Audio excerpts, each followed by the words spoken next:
This is the Thursday, April 17th, 7:30 a.m. meeting of the building committee, middle school building committee. Can everyone hear me? Yep. Yeah, okay, all right. So Alexa, Present. Heather Bout, She's joining now.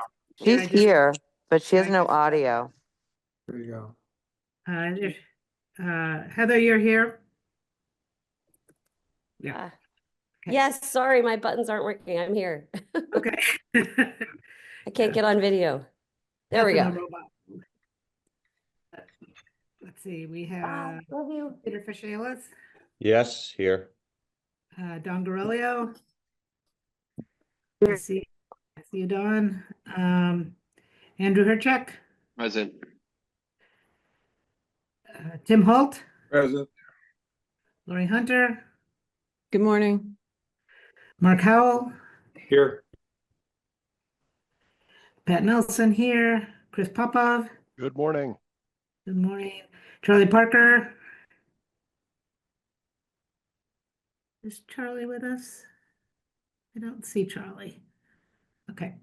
Matt Root Morning. and Steven Stashewski. Hi, good morning. Okay. So I think maybe before we start, we have some new people who've joined this meeting. Do we want to do some introductions? And I look to Lori and Gail to help me with that. I'm looking here to just check in on who's on the call. I think any new folks might be on the Hill team. Ian, are any of the new folks on? I saw Um, Trevor. Trevor's Yeah, here. I so see him. Trevor's on.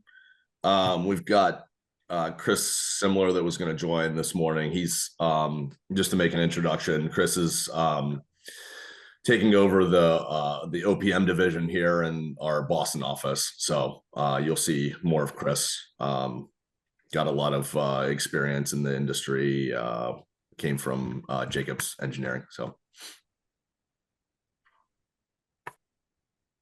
Okay. So we'll move to the approval of the meeting minutes, March 20th and April 3rd. Have people had a chance to look at those? Are they feeling comfortable with approving or not? Any changes? Move to approve the meeting minutes of as March 20th and April 3rd. Okay. Do I hear a second? Second. Okay. Second. All in favor? Aye. I guess I have to call the roll again. Alexa, Yep. Heather, Yes. Peter, Yes. Don Garelio. Yeah. Andrew Herchuk, Yes. Lori Hunter, Yes. Mark Howell, Yes. Pat Nelson, yes. Chris Popov, Yes. Charlie Parker, I see you've joined us. Charlie, do you want to vote in the affirmative or not for the minutes? Yes. Thank you. Matt Root Yes.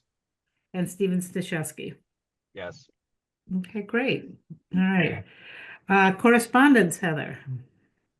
Hi there. So we had a few emails since last time. Just three, whoops, sorry, they went away. Three since last time. One was a request for a site plan, one was a comment on connecting to the trail and back, and one was both a thanks and also a suggestion of kind of touching up the concrete foundations along the entrance because they're a little messy looking. And then in terms of communication, the ribbon cutting invite went out. Hopefully everybody got it. We are following up with certain people and groups specifically to make sure it really gets to everyone in town. We want everybody in town to know everyone is invited and welcome to come to the ribbon cutting. It should be very exciting. And actually I wanted to mention to all of you, if each of you can forward to your people and networks and everything, that would be great because this is a big, exciting event. We want to make sure everyone knows they're invited too. We're talking to the bridge, hoping that they will put it in as well, since it's an all community event. So that's that's all looking good. The sustainability article, we've held off on just because there's a lot of communication this week about not just from us on the ribbon cutting, but Concord 250, obviously. So we're gonna let that pass us this weekend, and do that probably next week. And I think that's it, unless anyone has anything else or I've missed anything.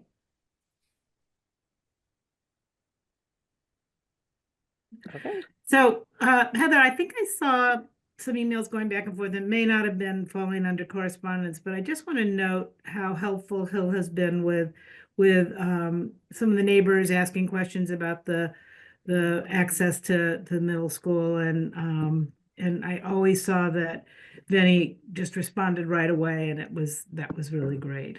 So, just want to comment on that. Okay. Okay, OPM. Great. Thank you, Pat. I will share my screen here. Okay. So we've got business as usual this morning. The exception of a few amendments that we need to review with you guys for SMMA, some of their sub-consultants and just professional services that we need for phase 2. So we'll go through that, and then Lori has an update on the playground equipment as well. So starting from the top here, we've got the budget summary. So this is probably similar to what we just reviewed the last time we met when we went over the change order, but we've got the forecasted cost here of $745,000. That does include the big change order that we reviewed in the last meeting. So that takes up the vast majority of forecasted costs on the construction side.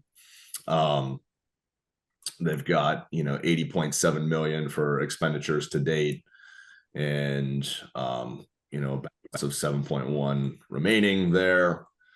All the designer services are reflective of the changes, the amendments that we're going to review today with you guys. I don't think there was any real updates on or changes in the administrative costs, other than just invoices that have been processed. And then kind of same with FF&E technology, just more invoices have come through. So the vast majority of those expenditures are behind us at this point, and we've got a few small balances, $316,000 in that category for balances there. So when you look at what's left, and we'll go through the contingency chart, but we've got 4.5 million in contingency, plus the other 2 below the line for the bid savings. So still a considerable amount of contingency left. Committed costs, we're at 103.7 million to date. Expenditures are 94.9 million. So that's just a big picture overview of budget summary. Any questions? Good. Moving on to cash flow. We went through this exercise. Actually, Gail was with us when we went through this exercise. We did a budget reconciliation with Gail last week, and just made sure that all the books are in alignment, and talked about projections and that sort of thing for borrowing purposes. So we have projected out everything through the end of the project, and we're starting to push money into buckets where we don't think we're going to touch anything.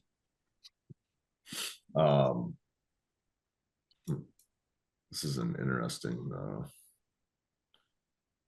request. Clarify a little bit on that. What do you mean, pushing money into buckets? Let me get Ian, it. we don't have people out. Yeah, you just deny that. The recording will happen the way it does for all meetings. Yeah. So this placeholder down here, this 4.2 is that unused contingency on bid day that we kind of set aside. We're starting to do the same thing for FF&E. We don't think we're going to spend all of that category, so we just put a $500,000 placeholder down here of, instead of projecting it out, just putting it as what we project as going to be unspent monies. So does that make sense? I guess, yeah.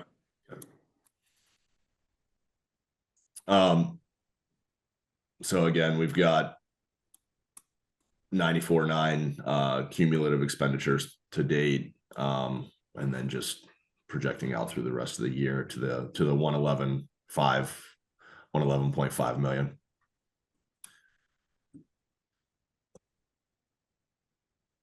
And that includes all of the projected mitigation costs. Is that? That's right. And what did that eventually come out to in terms of the mitigation? You're talking about the abatement?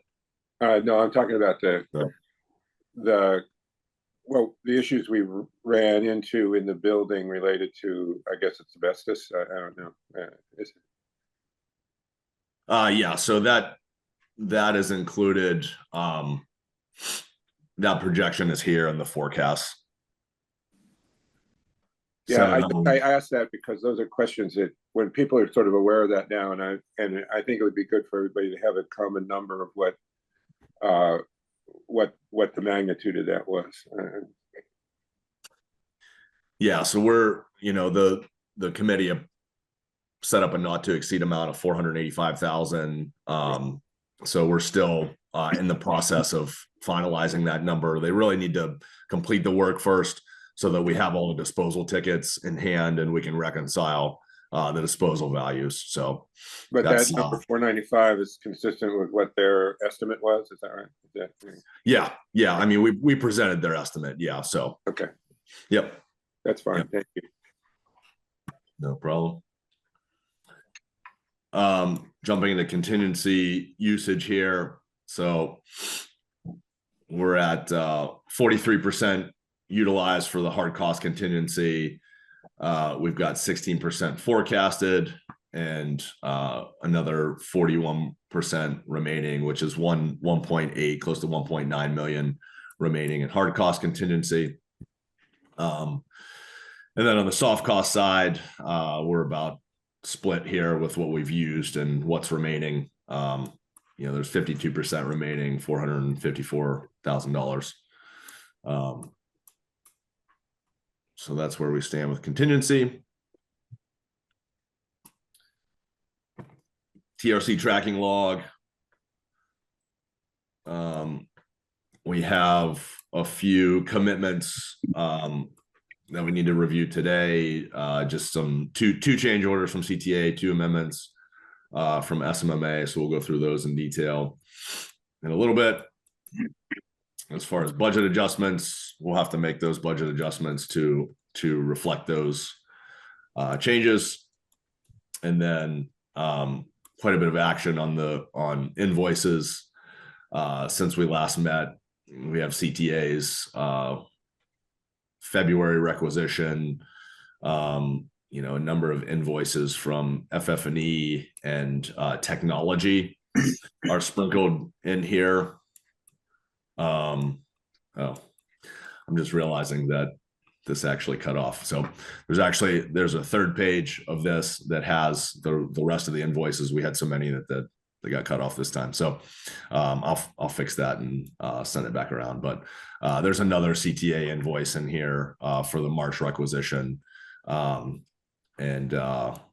just reflecting all the payments made to date on the project. So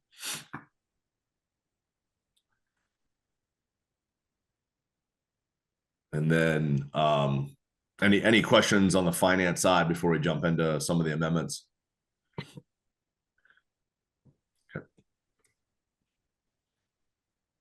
So I'll talk about this one, and Jen, feel free to jump in as you see fit here. So essentially this is an amendment to hire niche engineering to provide professional engineering oversight during the continuation of the septic installation. So this came up during phase one. It's a condition of the Board of Health to have a professional engineer overseeing this process. And we talked about it towards the end of phase one. We determined that niche would be the best party to be able to provide those engineering services. It's something that they didn't plan for upfront. So we asked them to put together a proposal to cover that for their PE oversight and ultimately their stamp of approval for the installation of the system. So that's what this proposal's for. The total here is $20,350. It includes SMMA's markup for their subconsultants as well. So that's an all-in number. And this would be a contingency draw. But again, it's something that is a must-have, a requirement of the Board of Health. So we just needed to present it today to get them those services accepted. So. Obviously, it seems like the septic, given that we have occupancy and usage of the building for several months, it's probably complete, right? No, so it's operating in a temporary state right now.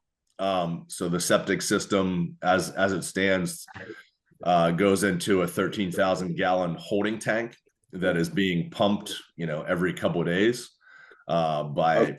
I got it. And taken to a wastewater facility. Okay. So they got to do the final connection and get it into the field. Right? Yeah. They do, yeah. Okay. So thank you. They're installing the leach field now. They have to do the final connection, like you said, the force main across the site. Okay, I got it. Yeah, thanks. Yep.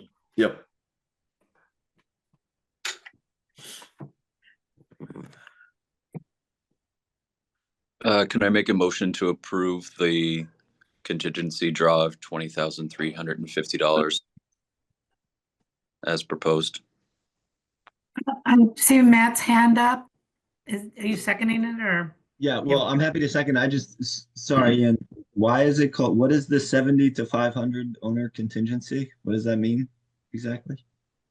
It's just it's just a number that we use for budget tracking. Okay.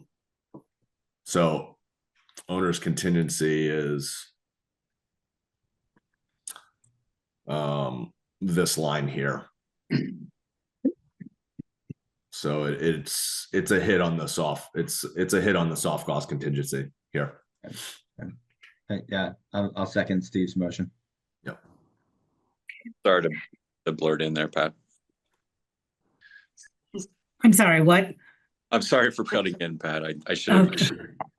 That's okay. All right, so we have a motion to approve in a second. Yes. Alexa? Oh, yeah, I was just saying, yeah, we do. Yeah. Heather? Yes. Peter Fishalis? Yes. Don Gorelio? Yeah. Andrew Herchak? Yes. Tim Holt? Yes. Lori Hunter? Yes. Mark Howell? Yes. Pat Nelson, yes. Chris Popov? Yes. Charlie Parker? Yes. Matt Root? Yes. And Steven Stashewski. Yes. Thank you. Thank you. So the next amendment is for phase 2 geotechnical services. So just to give you a little background, when we first set up the project, we had this idea that the geotech engineer would cover some of the inspections and testing for soils and foundations and some of the hardscape areas on the job, and the testing agent would provide some of those services as well, mostly with the geotech focusing on the building footprint and phase one. So that was kind of always the plan. As we got into it, we ended up utilizing the geotech more so than the testing agent towards the end of phase one. They did exhaust their fee. The geotech exhausted their fee in phase one. So what we'd like to propose today is, we think that the geotech is best suited to continue these types of services and oversight for phase two. So instead of utilizing the testing agent to do that, we want to propose using McArdle Gannon for those services on phase two. So that's what this proposal is reflective of here. This is based off of CTA's projected schedule, just matching some of their dates. Don't think that these durations are going to be quite as long as what they're projecting here. So this number is probably high in that regard, but we just want to make sure that we're covered. So then we're not coming back for another ask here. This is the proposal is for $67,100 to cover those geotech services in phase two. What we would do is, FINA has is material testing agent. They're going to have a pretty significant amount of fee left in their services. We'll continue to utilize them on phase two for concrete testing and asphalt testing and other services as well. They're kind of an on-call type of professional services. So, but essentially, we anticipate having enough left in that bucket to cover this proposal here today. So it's kind of switching money around within the materials testing line for geotech services. So Jen, do you have anything to add? No, I mean, I think that just there's the confidence level with McArdle Gannon, and I know Vinny on site is relied on them a lot in phase one, and they were proved to sort of catch some deficiencies on site, and we're a good resource. So I think that's why we're proposing this today for phase two. Dave, I see your hand up. So if I understand Ian and the teams correctly, we discussed this on Tuesday as well. We have a material physical properties testing company in Finag who did the rebar concrete testing services throughout the construction of the building portion of the project. And we have quite a bit of funding available left in there, not to exceed contracts somewhere in the hundreds of thousands of dollars, I believe. So Yeah, that work won't be totally, all that funding won't be expended. So we would take money from that budget then and reallocate it toward this geotechnical testing and inspection, which is more of the earth and the earthwork that's involved with digging and filling and being on site to verify compaction testing is completed correctly. And it's more of a civil engineering mindset for this proposed contractor, who has already been on site but has exceeded their anticipated original fee. And so therefore we need to increase their contract value with the funding that's available from the material testing company. And these two pieces are separate from the sort of design oversight of the force main work that the health department is requiring, which we just talked about, right? So those are the three buckets. Is that? No, that's right. Yep. Thank you.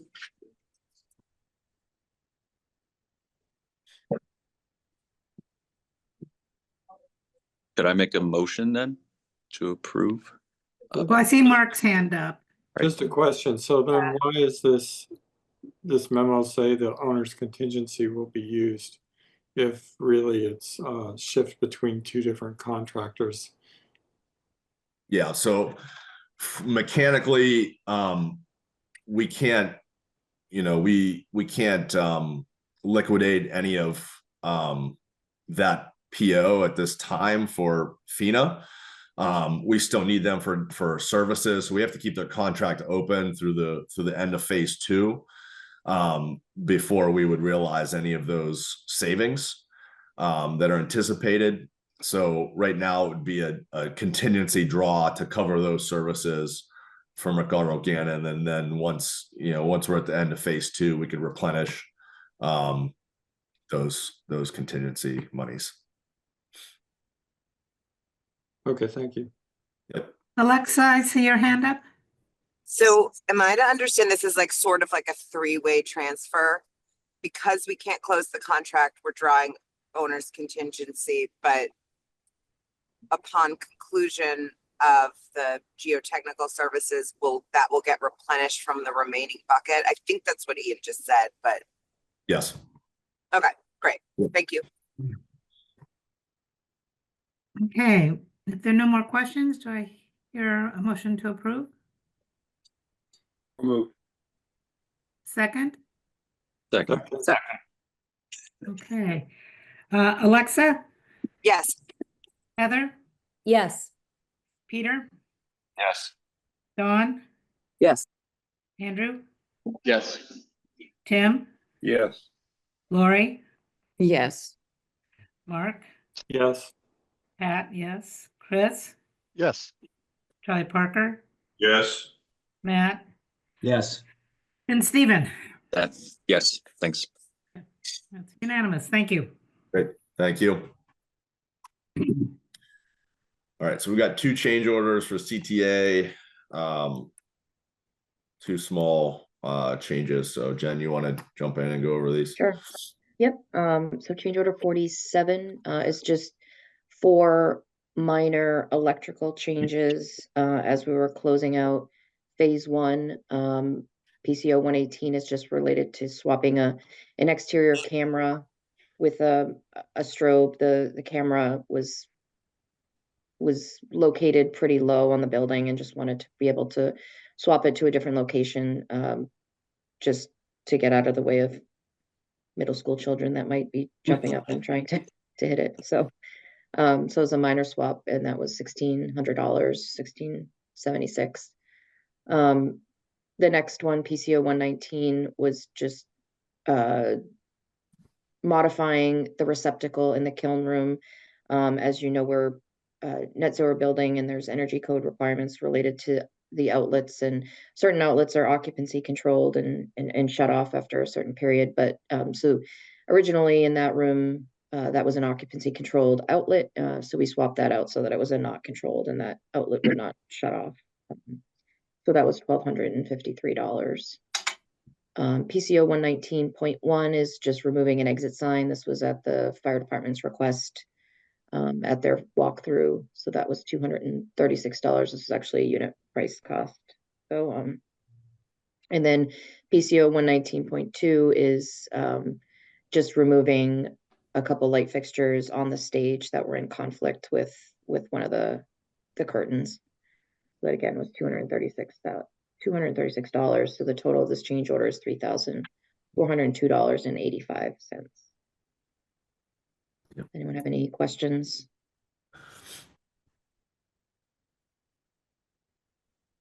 All right. Next change order 48. PCO 124 is just related again to some additional signage that was requested by the fire department at the end of phase 1. So this was a total of $827.19. And PCO 127 is we had made some revisions to the items that we had originally anticipated being salvaged. When we did a walkthrough at the beginning of phase 2, some of the items that we thought we might want to salvage, after taking a look at it again, we decided that we would not salvage particular items. So it's just a savings actually. of $4,065.59. So this change order is actually a credit of $3,238.40. Any questions? Okay, so those are the two change orders, right? Correct. Yep. So let's vote on accepting those. No, we don't need to, do we? Because they're small. No, Nope. yeah, these went through the TRC, so we're good. The TRC. Okay, thank you very much. Thank you. Last part here of our presentation is just the construction update. So talking through progress on site, phase one for the new building. So SMMA went back through the building and has done back punch at this point. So I don't know if there's anything you want to touch on with what you're seeing for punch list to date, Jen, but I know Andy was out there yesterday doing that. So yeah, no, I think we're in good shape, and yeah, so I think we're in good shape, and we've got CTA in a place where, you know, they understand the scope of punch list work they need to do next week during April vacation. Yep.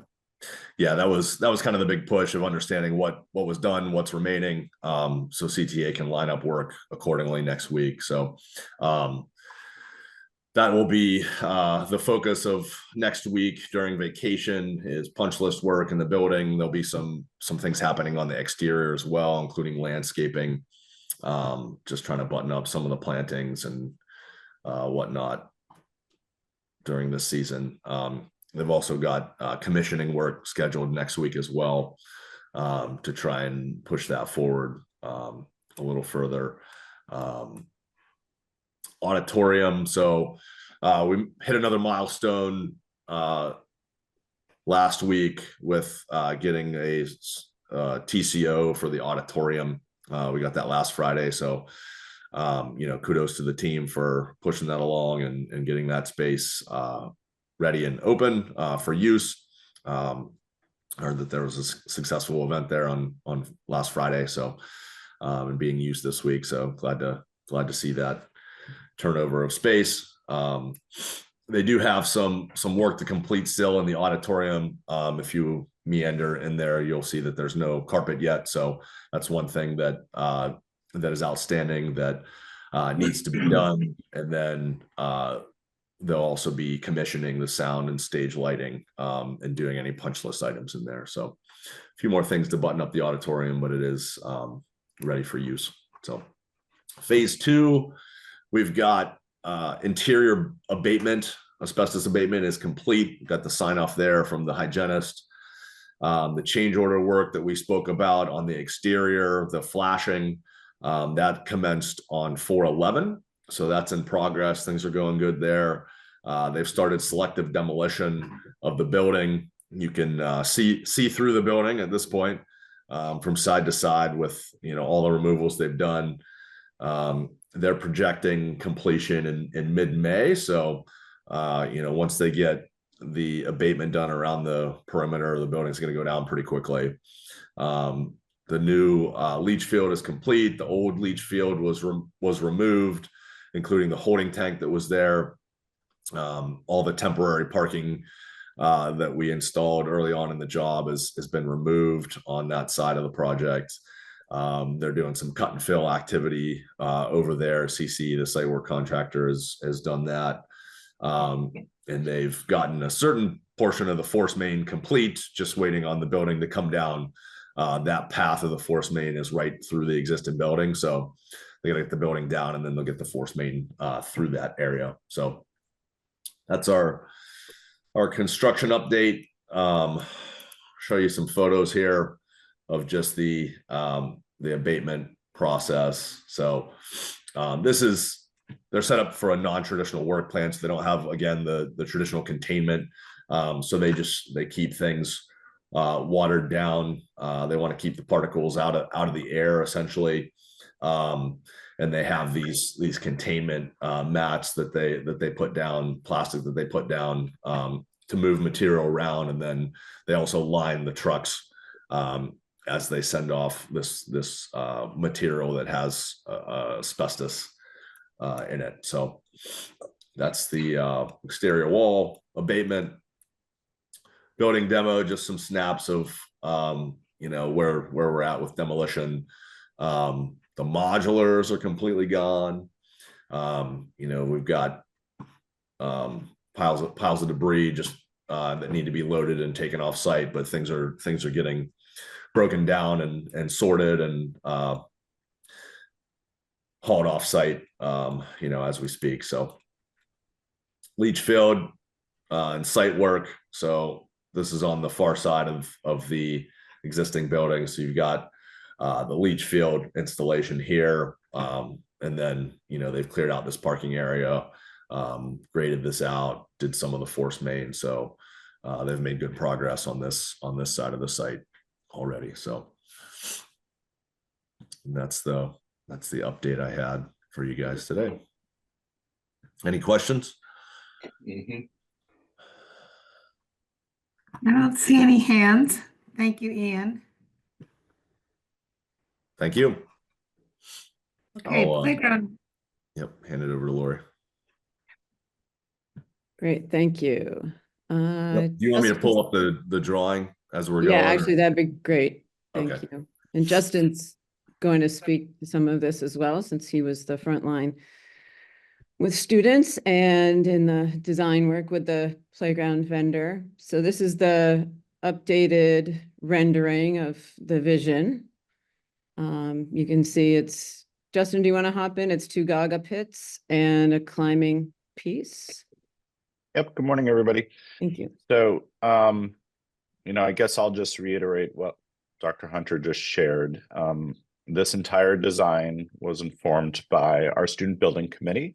And as a reminder, our student building committee are current 6th, 7th, and 8th grade students who have been aligned with this project and working in partnership and concert with all of you since they've been in 3rd, 4th, and 5th grade.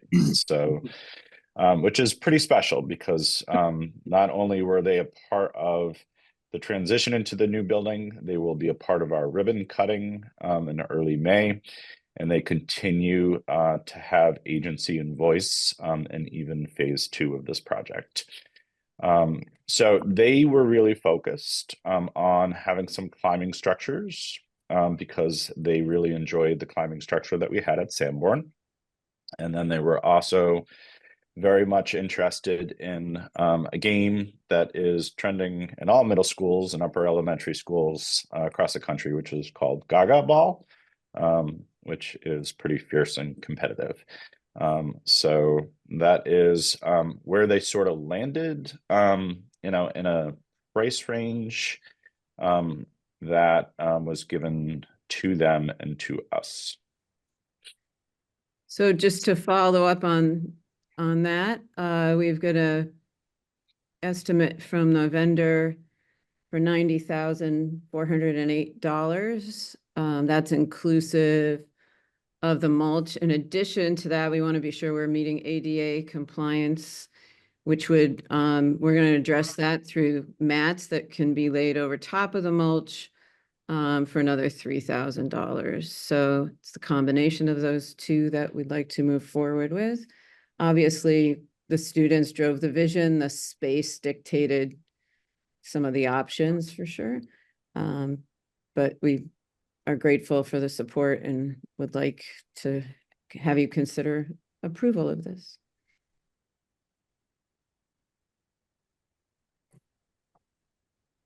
Any questions?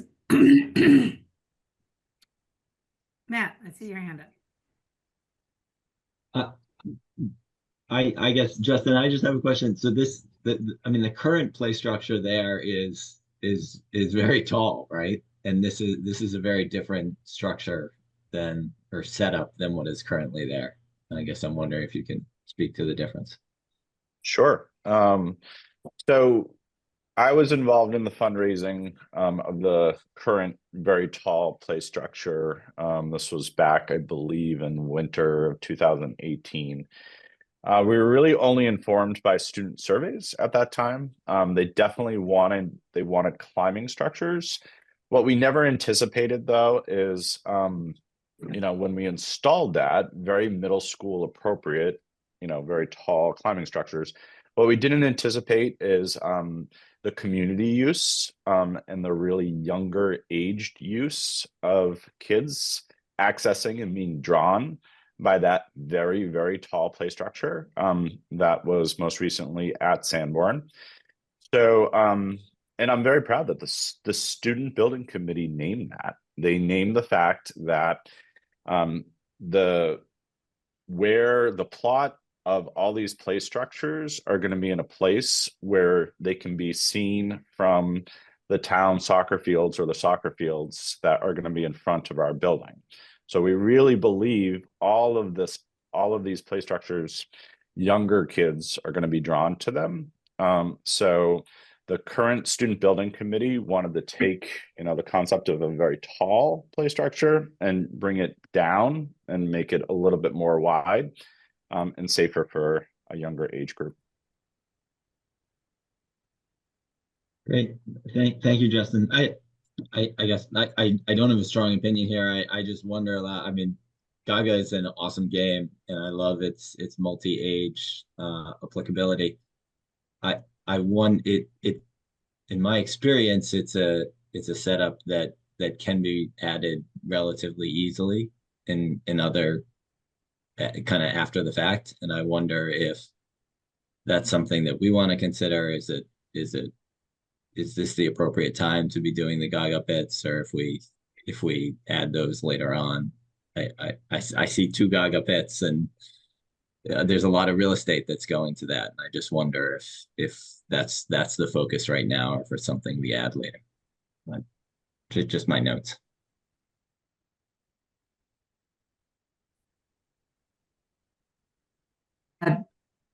So Justin, you just wanted to, Matt, you just wanted to throw that out, not necessarily get a response. Unless Justin has feedback, yeah. I mean, that's just my immediate reaction. Justin, do you want to comment on that or no? Yeah, I guess the only comment I'll have is, the vendor that we used, shared so many choices that the kids had available to them. And the kids just kept coming back, to the Gaga pits. When you look at the price structure of it all, you can even buy a Gaga pit, from Amazon for cheaper. But I think you get what you pay for. So we had a couple Gaga pits that didn't really last over at the 6th grade building in Peabody. And sometimes when things don't last, they kind of fizzle away, and you don't have, kids saying, when are we going to get a new one? When are we going to get a new one? But in my tenure over in both buildings, there was a pretty intense focus on, Mr. Cameron, I know the Gaga pit was hit by the plow, when are we going to get a new one? So, I think it was just, the design was really led by the kids. I kind of was like, hey, what about a basketball court? Let's focus, because that's me, and I love basketball. And they were like, yeah, that's nice, Mr. Cameron. Can we have more than one Gaga pit? Thanks, Justin. Yeah, You're thanks, welcome. Justin. Dawn, you have your hand up? I have a question. Remind me where on the site this is? You said it's visible from the fields, Mr. Cameron. I guess I'm wondering. I'm just trying to imagine, like, so compared to the building, where is it? It's just a curiosity question. Yeah, I think I have it in my mind, but I'm going to turn it over. Yeah, I can. Yep. It's Gonna say, basically one of us just, has the site map. yeah, I actually can pull up a site plan if you want and just show Yeah, it'd be you. great, Jen. Thanks. Okay. Where is it related to Mount Kilimanjaro? Is my question. Do you know? Has anyone heard that? No. My It's daughter's basically in just Kelly. to, It's that big hill. It her is. social Big studies mound teacher- of dirt. yeah, which will go away. That's just Yeah. the stockpile right now. I think it's But if right I there. can share, Yep. I think you might have to let me, okay, there we go. All right. Can you all see this site plan? So this is Oh, the there it is, building. yep. Right here is the classroom wing. So it's just north of that. So there is a slope. Oh, it's under the pile. Yeah, it's right there. All right. Right, yeah. Yeah. So this is the site of where the playground would be, and you can see the fields up here, just in Old Marlboro Road to Yeah. the north. And remind me, is there like a paved walkway that Yes. gets to that? What? Okay. Oh, there it Yep, is. so there's the an gray. accessible Okay. walkway that will get you to each of these. Okay. It was more curiosity. I just hadn't focused so much on the site plan. That's great. Yep. And I guess I will just plug, when I saw 2 Gaga pits, I was like, oh my God, that's great. Cause I have a 6th grader and a 4th grader, and they both are Gaga ball fans. So I was not surprised being a parent of kids that are this age group. I'm in full support of there being 2, because there's probably lines at the elementary school for the single ones that are there. That's all, Pat. Okay. Lori, are you looking for an approval of a budget? What's my next step here? Yeah, I think that would be best if the committee's willing. I think Tim has his hands up. Oh, I'm sorry, Tim? Oh, yeah, I'll be quick. I think it's great. I think once you give kids agency in the process, which I think was really great, I think it's incumbent to listen and to reinforce that with support of what their ideas are, assuming it's, safe. And I think this is the right decision. So let's do it. So what's the motion to approve? Yeah, what's the motion? What's the total, Lori? So I know you said- 90, sorry, I didn't add up the 2 numbers here. Somewhere like 94,000. It's about 94,000, yeah. 3218 plus 90,408. So, Okay, so I'll make a motion to approve the change order for the new playground for, what'd you say, 3208 plus 92, sorry. 3218 and 90,408. Okay. What she just said, I'll make a motion to approve those 2 in additive. Second. Okay, Alexa? She had to drop. Yeah, she you- may be she's off. on. Heather? Yes. Peter? Yes. Dawn? Yeah. Andrew? Yes. Tim? Yes. Lori? Yes, Mark? he had to go hop off. Okay. Pat? Yes. Chris Popov? Yes. Charlie Parker? Yes. Matt? Yes. And Stephen? You have to drop 2, Pat. Oh, okay. All right. Well, it looks like it passes. Justin, are you still with us? I am, yeah, my home base just Okay. walked in, but I have like 30 more seconds. Okay, in 30 seconds, could you just give us an update on what's delighted everyone about this new building and anything you might want us to think about when we do it again? Just 30 seconds, that's all. Sure. Well, there's many answers to that. I think a lot of the natural light and the flex spaces, the opportunities for students to flex out of not only academic settings, but social settings, have been a game changer. Great. Those are 2 things that come to mind immediately. That is so wonderful to hear. Yeah, that bridge is turning into one of those flex spaces, and kids are spilling out there during lunch with Justin's blessing, and really turning into another option for kids who find the big cafeteria too much or just want a little bit of a niche there. That's what I've been enjoying recently, because that's one of the newer things that's evolved, but it's amazing. And getting in the auditorium has been fantastic this week. So we have nothing but good things to say, pretty much. So. My home base just wants to say hello and thank you. Oh, very good. There we go. Hello, Bye, home guys. base. They're 8th graders, so I don't know if we should tell them that the playground equipment you just approved, the timing of such. Probably. Thank you, Yeah, I don't everybody. know how they might have to come visit it, Mr. Cameron. Exactly. Yeah. Okay, great. Is there any other new business? Peter's I got have his one hand thing- up. I have just one thing I would want to bring up on, this is Tim. Yeah, On Wednesday, I drove down the road and there was this significant traffic issue, okay, in terms of access. It seemed to be probably around release, but I'm not certain, but it was pretty, there was like a construction guy out there trying to handle the cars, and it wasn't good. I just want to make sure that wasn't So, I don't think that it is. I hope that it Yeah. has something to do with construction or what happened on Wednesday. But I just wanted to mention that because a recurrence would not be great. so I'm happy to give you some updates on that. It is the way it is at dismissal every day. We've worked, I don't know, endlessly with the Concord police. They've told us how they want it to be. So after 2 or 3 iterations in February and early March, the plan is to line parent pickup along the opposite side of the street because the straightaway is there, and it allows for more visibility of the line. The police are there when they can be. They were on site for almost a month, full blown. That person directing traffic is one of the middle school staff who's been trained as a crossing guard and trained to do that position. And that's why he's in the yellow vest, because he's officially out there to help with the management of it all. Some of what we've progressed to is parent pickup now pulls, once the kids come out, we move the buses, so they're only in the 2 parallel spots, and they're not taking any of that frontage along the front sidewalk. Initially, they were.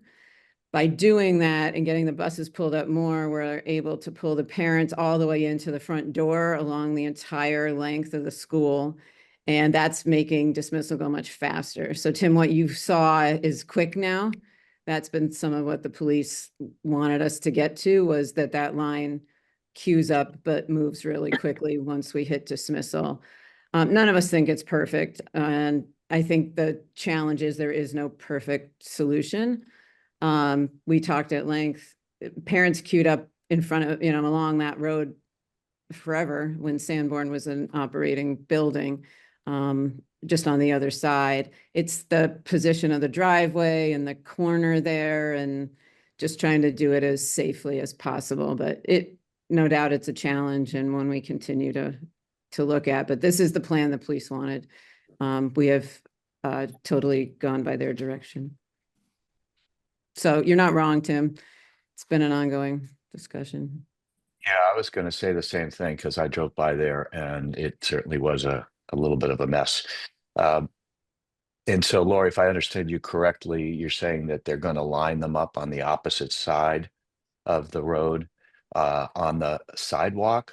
Is that where they So would? they are line up? lining up now. They're not lining up on the building side of the street. They're lining up across the street along the wooded area there. That's what the police wanted, was it across from the building and not on the same side of the building the way it used to be because of the corner.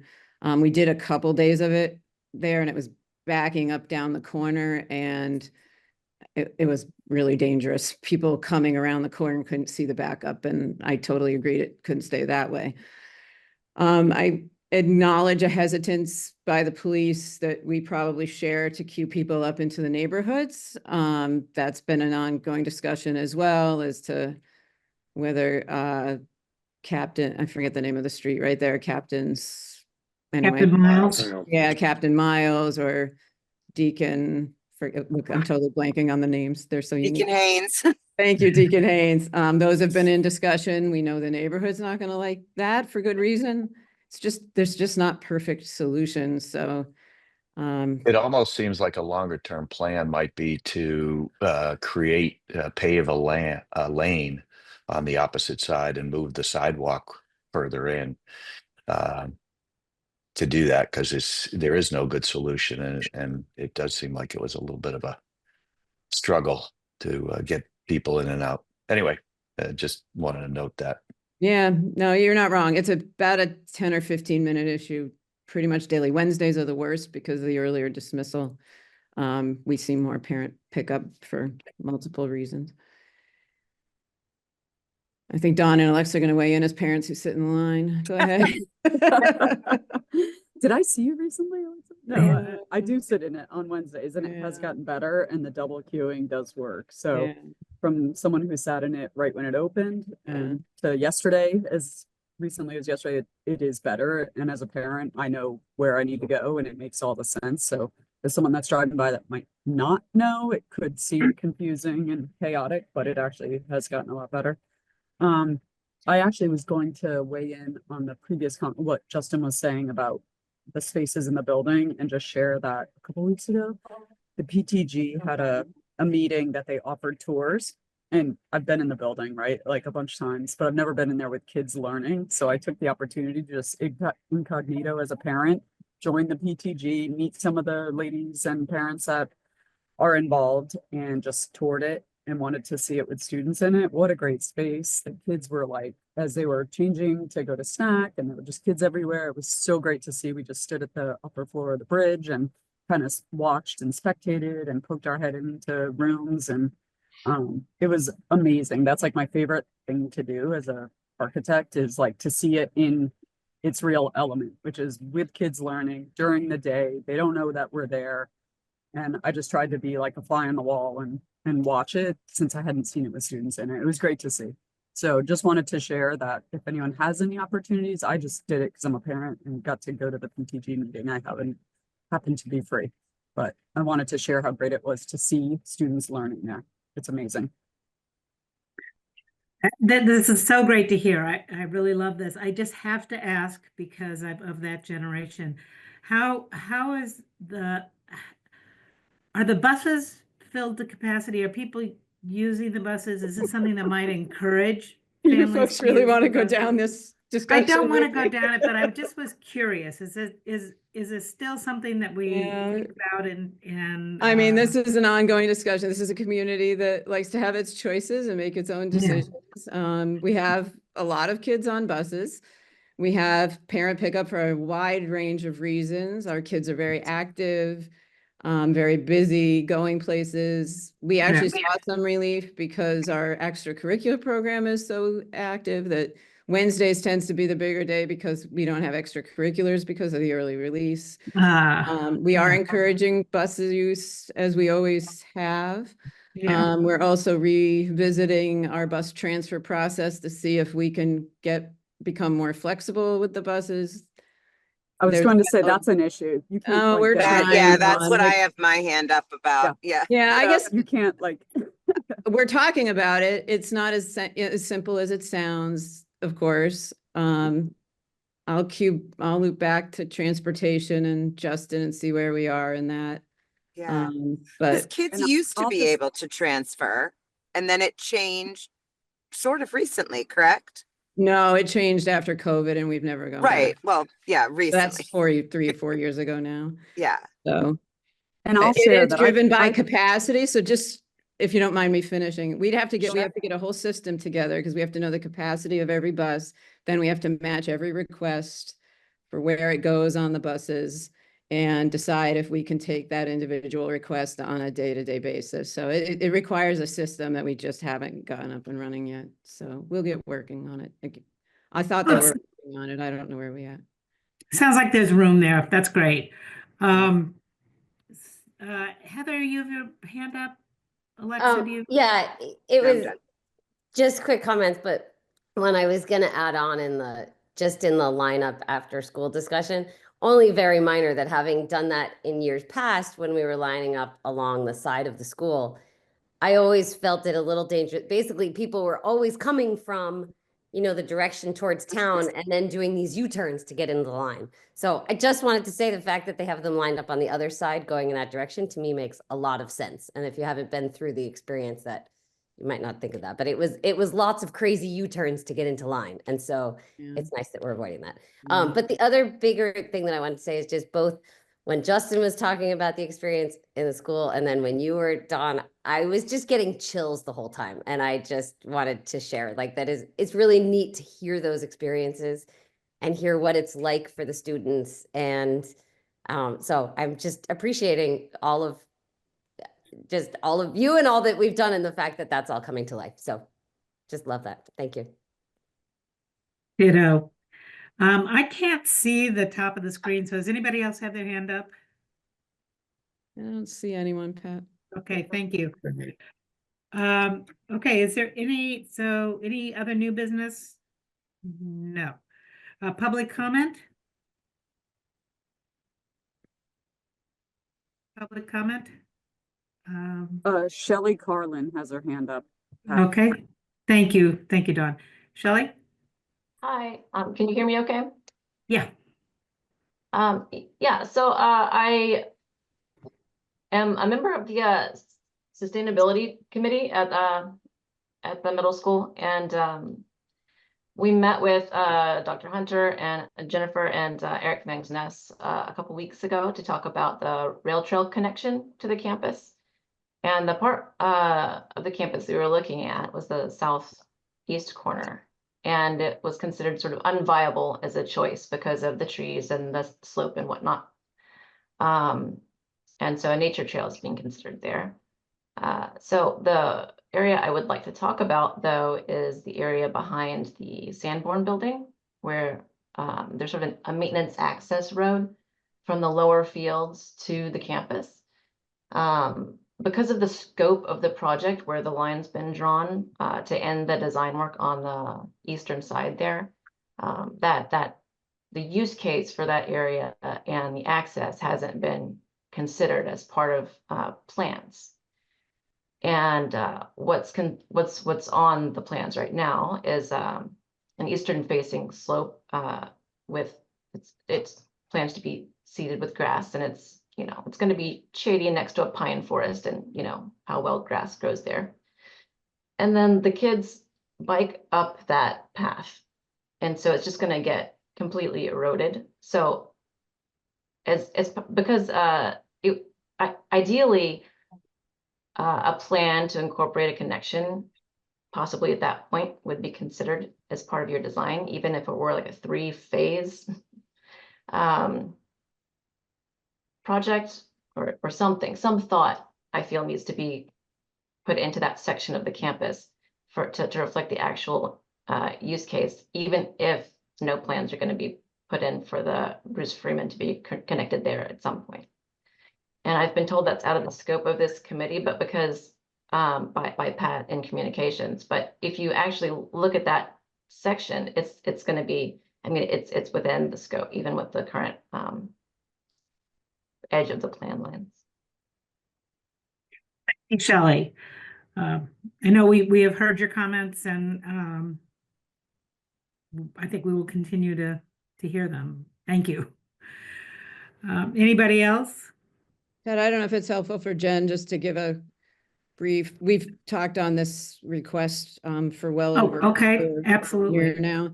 I just think it's important to keep sharing publicly what we've come up with, because it is coming up in multiple forums, and I just want to be sure accurate information is out there. Shelley's right.